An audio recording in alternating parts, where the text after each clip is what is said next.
দেশের এক একটি সড়ক যেন মৃত্যুফাঁদ। চালকের বেপরোয়া গতি আর পথচারীদের অসতর্কতাই প্রতিদিনই ঝরছে প্রাণ। শনিবার ৬ জেলায় মৃত্যুর মিছিলে যুক্ত হলো আরও ১৫ প্রাণ।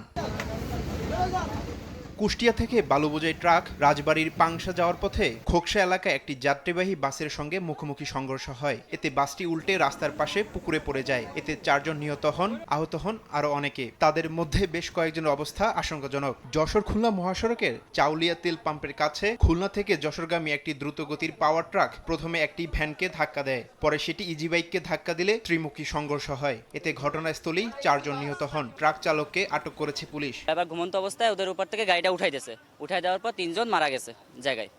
এই মোড়ে প্রতি বছর অ্যাক্সিডেন্ট হয়, এভাবে মানুষের আহাজারি কান্না হয়। আমরা চাই স্থানীয়ভাবে যে এখানে দুই পাশে দুটো স্পিড ব্রেকার দিক।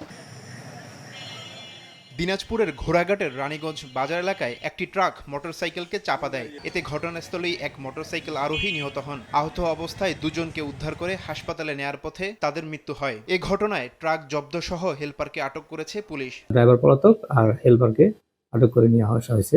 আমাদের হেফাজতে আছেন ট্রাক এবং হেলপার। অবস্থা প্রক্রিয়াধীন। পরিবার পক্ষ থেকে আমরা অভিযোগ নিয়ে মামলা প্রক্রিয়াধীন ব্যবস্থা করছি। এদিকে সড়ক দুর্ঘটনায় চট্টগ্রামে ২ জন, গাজীপুরে ১ জন ও মানিকগঞ্জে ১ জনের মৃত্যু হয়েছে।